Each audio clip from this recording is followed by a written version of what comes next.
The security. Number one, ensuring that whatever data you are getting, you're validating it. Don't trust any data. Number two, guard against XSS, CSRF, SQL injection.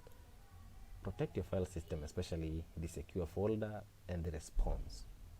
We'll be looking at that one in detail, why we need to secure these two. Also secure your session. Ensure that everybody who visits your website has a session, or anybody who visits your system has a session. And it's that session that helps you validate the requests of payments or anything that someone is making on your website. Handle your errors properly. On my video, I think it was yesterday when I was doing tests, I showed you how I'm handling the responses that I'm getting back from M-PESA. I didn't want them to be seen by other people. For example, this one is a very bad way of handling responses, because if I have an error, it will be shown here. So on my final thing, this one will not be there. Yeah, if for example this is a production project, this part of error will not be available, and I'll be able to read and understand what is happening, and then what type of message or how to show the user that whatever he was trying to do failed. Then guard all your files, including but not limited to the logs that we are getting. Are we together? So let us now look at why security is important. Say we have person A here who owes you 30 shillings, or let's say 30,000 shillings. Now this person who owes you 30,000 shillings, you give him an invoice number, say invoice XT03. Now the way you're generating your invoice numbers is very unique, yeah, and then you tell this person, pay to this invoice how much? 30 shillings. I mean 30,000 shillings. And then this person already knows your response or your confirmation URL.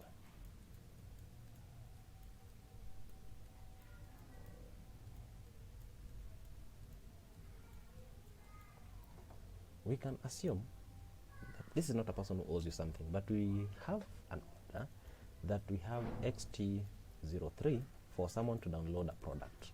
Let's say you pay this to this pay bill using this invoice, and you download a specific product. Say it's a song. Now I'm a hacker and I want this product so much from your end. So what am I going to do? I'll go make that order so that I can get my invoice number. Now once I have my invoice number, I'll create a response. In other words, I'll simulate a goofy, I'll call it goofy, yeah?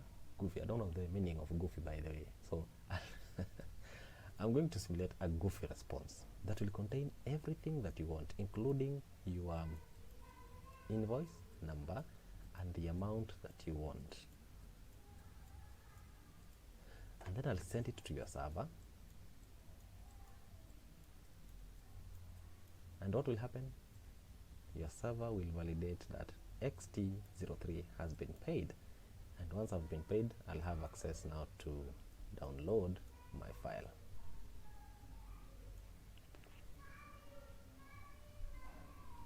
Does not make sense, isn't it? Now, because it does not make sense, let us now try to make sense out of it. So this is what we're supposed to send to M-PESA. I'm not going to mention that one again. So I'll open, I had created a file called Goofy. Now this is my Goofy requests, and what Goofy does, it knows exactly where my responses are supposed to go. In other words, he knows my confirmation URL. And what's my confirmation URL? It is here. Are we together? Now, because this goofy guy knows my confirmation URL, he'll create exact response as what I'll be expecting from M-PESA, but change a few things. The transaction ID, put something different. The amount that I was expecting was around 30,000. So this goofy guy will do that. Everything is okay, so I'll say goofy payment. Then I'll also change this one to reflect an exact amount that I want. Probably I'll just maintain it, or say you have a balance of 2,900. Oh, let's add, because we're expecting to add. So we had around 35. So let me say we have now 78,000. But the rest information remains the same. The goofy guy will fill the information that he wants. Instead of that one, he'll say is 253. Remember, this is just goofy. So John G. Goofy. I'll change even the name, no problem, so that we can be able to see exactly what I'm talking about. So this is the transaction that whenever it's simulated, or it's our payment, our bill number here we had said is XT03. So this is our invoice number. We'll save this on our database. We are not going to use this one on the end, but we have this, and we'll also check it on our database, and then amount and everything now is okay. This request can be made, but before we make this request, I want us to go back to our database, and I want to go to mobile payments. And as you can see, the last payment here we had was with a bill reference number of this, but what we'll be looking for is the specific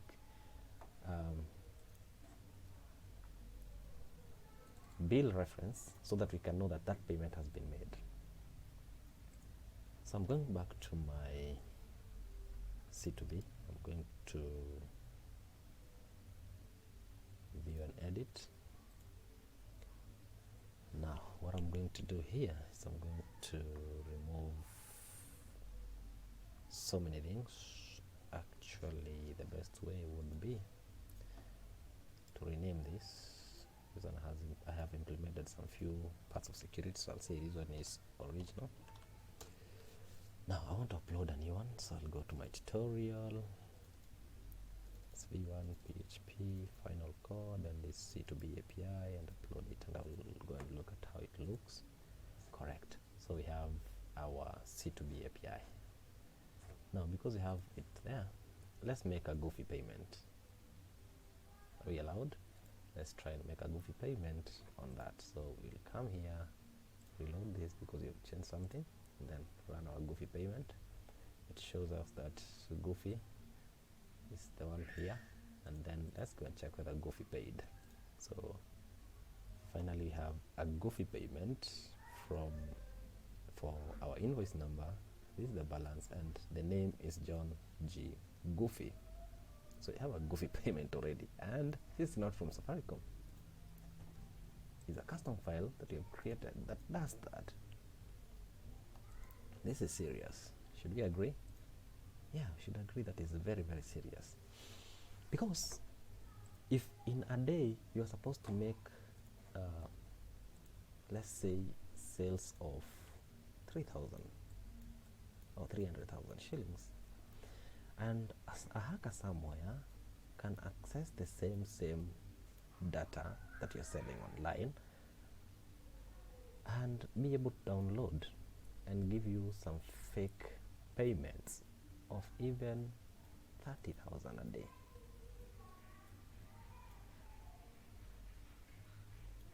This one I'm not going to talk much because it's very serious.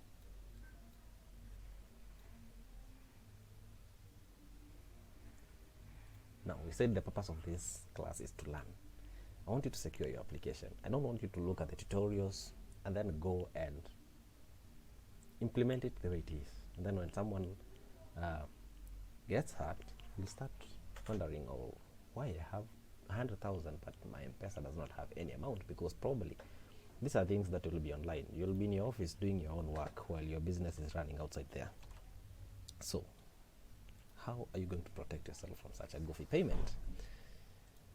So I created this file that, first of all, it checks the source of our requests. Here it is. And what I'm doing is I'm going to log this request the way it is to our server. So I said I'm going to create a file, and the file name I'm going to say is audit access dot probably log, and I'm going to write everything that this server is going to return. And in this case, the server is going to return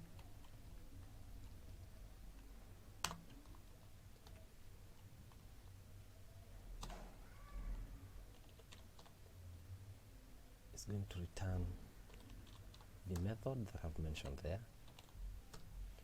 and we are going to write this to file,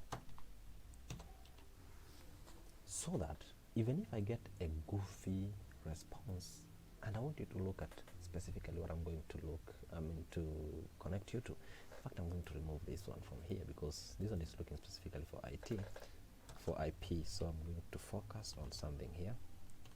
So I'm going to say, and requesting server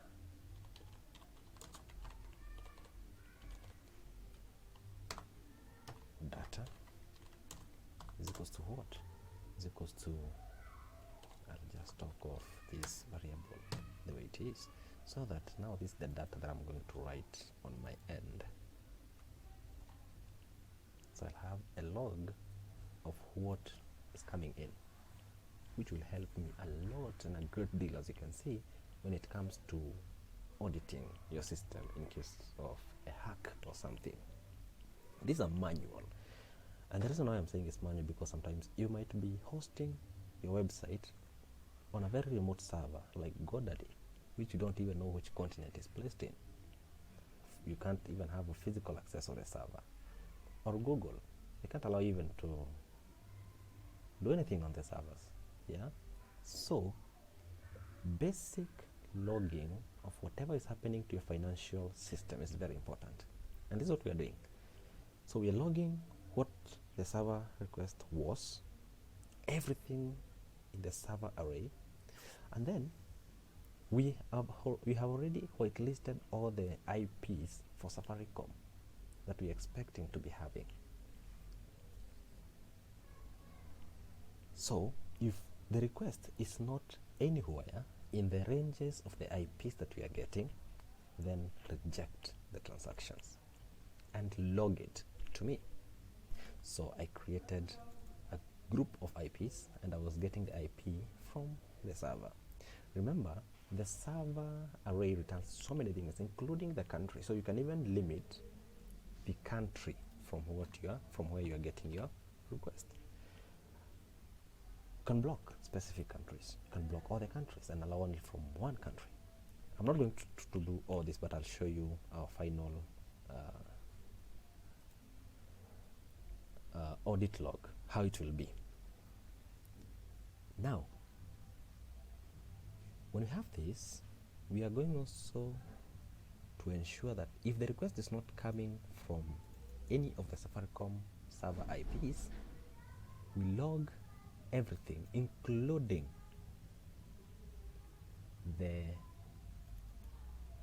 data that was sent to us. We want to know how much was it involved. We want to say this year, if we had a bad security team, we would have lost this amount of money. Predictable. And then you save that one in a file like intrusion attempts. This one probably is good if it is a remote thing. Together? And then I'll close that file. But if everything falls here, if everything is okay, in other words, the IPs are in this array, then this is a genuine transaction from the M-PESA servers. Now we can allow it to go through. Are we together? So we want to see, initially we made a goofy transaction and we were able to pay using the goofy transaction. This time let's change and pay genuinely and see, will it work? Or if we change it now from what we had, which is this C2B. I'll rename this one to Goofy. Now, and allow the original one to work, which is this.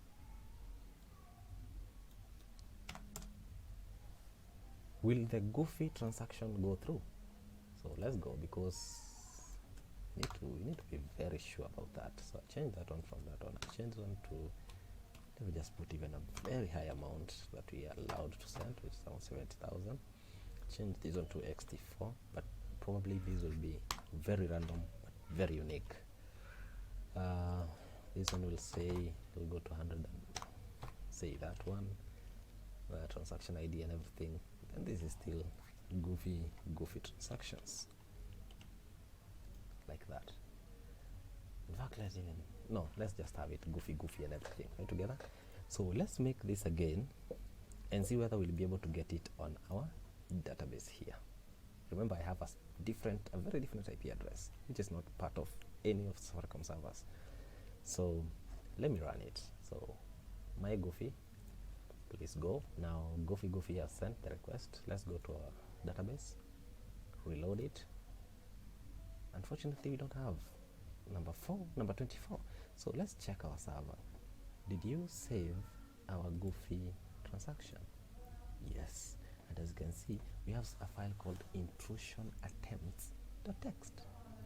Let's save this one. So download this to my local server here, and let us now study the intrusion attempt. And as you can see, we have on this date, this time, we had an unauthorized access that was from my IP with the following data, and we passed in the data. So next time we do the same thing. Sent again. So this is 683. Reload it.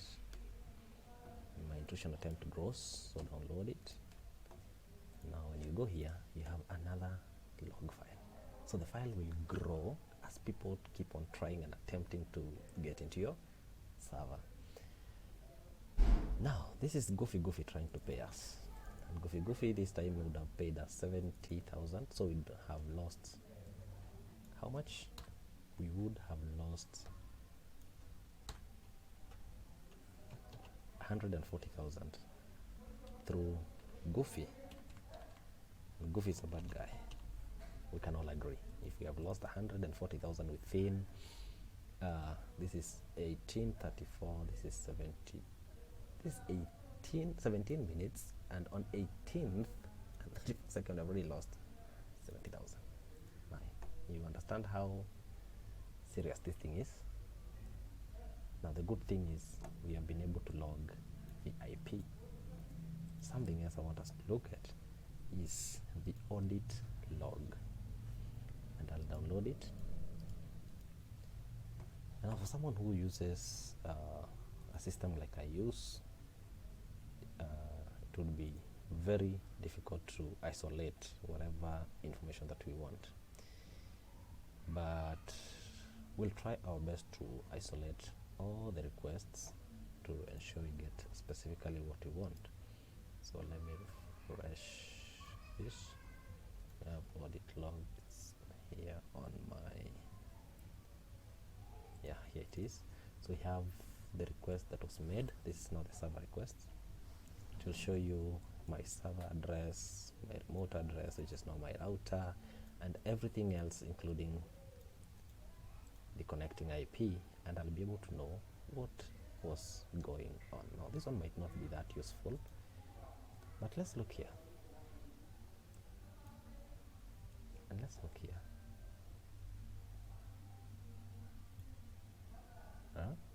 You see the difference?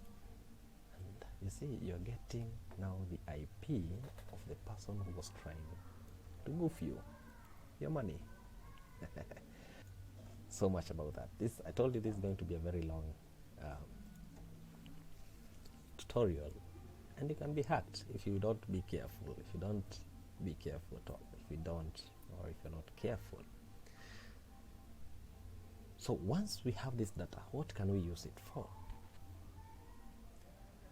So probably in such a scale, it's always good to have the authorities take over, but not, of course, not taking over your data, but of course you study this to look whether these are patterns or attempts, or it can be serious, can get serious. So what you'll do, and this is what I recommend, and probably I would do in future, is to train my system, because this is can be supported on the back end, is to have the Safaricom IPs whitelisted,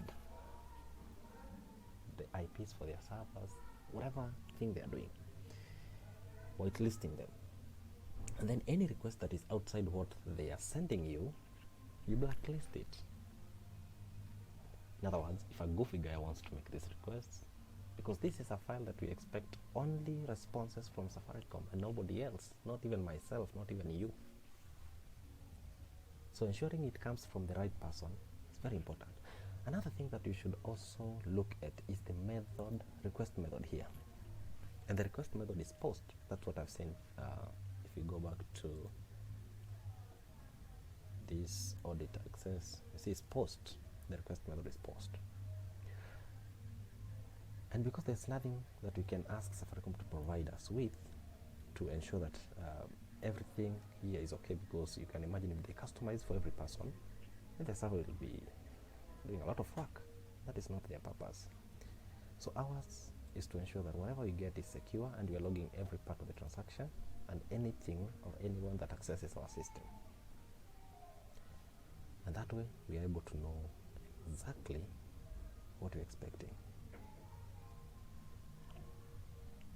Now, these are very primitive ways of securing a system. There are, of course, so many better and improved ways of doing it, and I would recommend you start now focusing on the security once your system goes live. Going live is not an issue.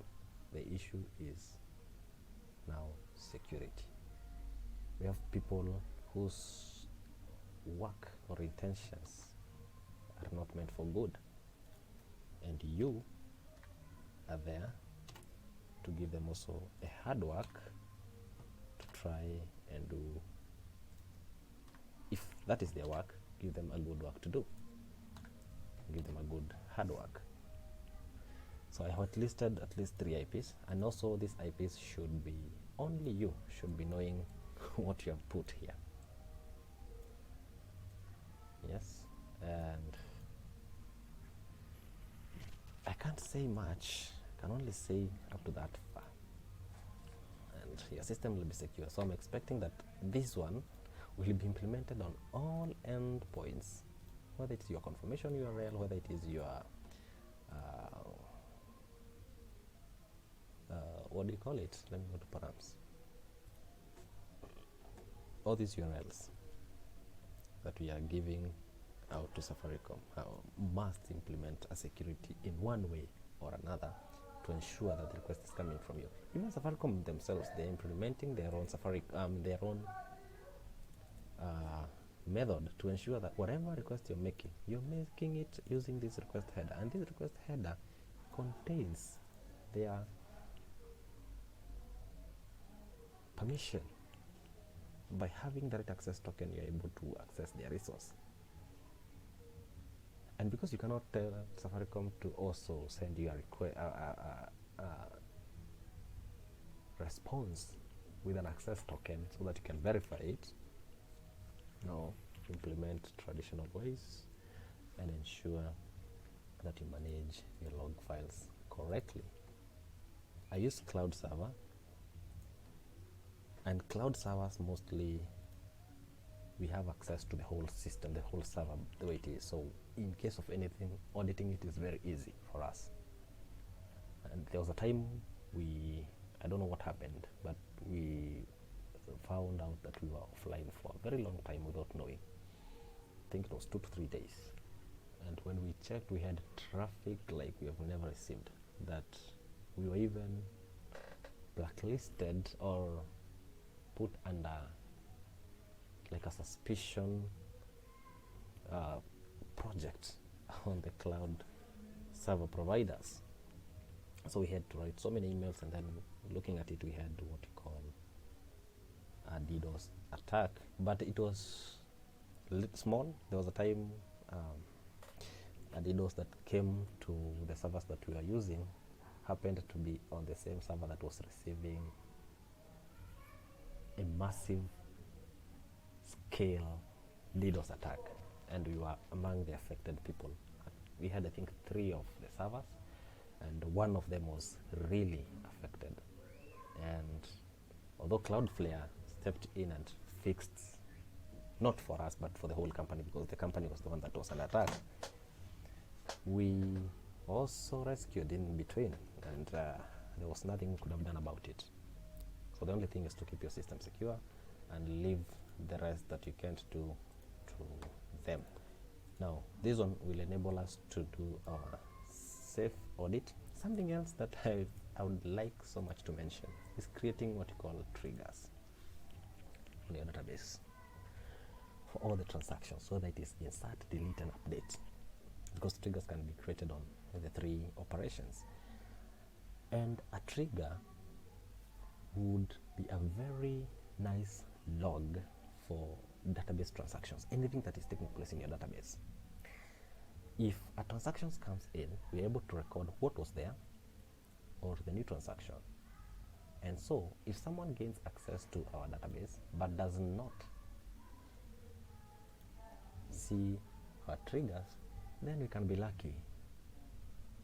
Our system will somehow be fault tolerant. We'll be able to get to 3 to 4 areas that we're supposed to be checking and looking at when you're doing auditing.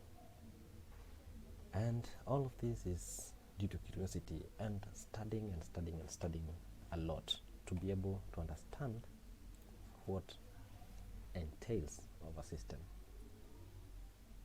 And whenever you have an issue on your system, payment, dispute, anything, you can just go to your audit log, check what happened, check everything.